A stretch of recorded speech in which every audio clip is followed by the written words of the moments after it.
पूगल का स्वामी शेखा भाटी, जो श्रीकरणी जी का परम भक्त था, श्रीकरणी जी के दर्शनार्थ देशनोक आता है।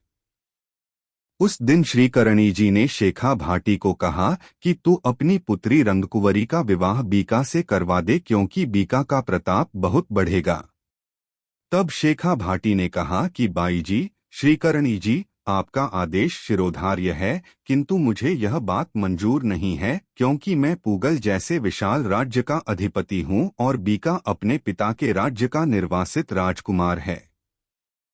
तब श्रीकरणी जी ने कहा कि तेरे जैसे हजारों बीका के सेवक होंगे, तू कितनी ही डींघाक, रंगकुंवरी का विवाह तो बीका ही के भाग्य में लिखा है, तेरा विरोध कब तक चलता है।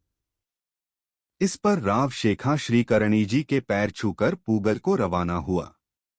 दयालदास री ख्यात के अनुसार अरु जिना दिनों में सांखले नापे चितोरसु जांगल आयो, सुओ पग जौथपुर हाजर है।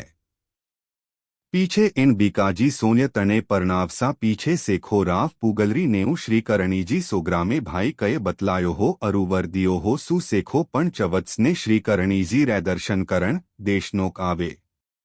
तद श्रीकरणी जी दूजी चवदस सेखानु कहियो, सेखा, थारी बेटी रंगकंवर बीकानु परणायो। बीकेरो प्रताप घणो वधसी। तद सेखे कहियो, और तो आप कहो।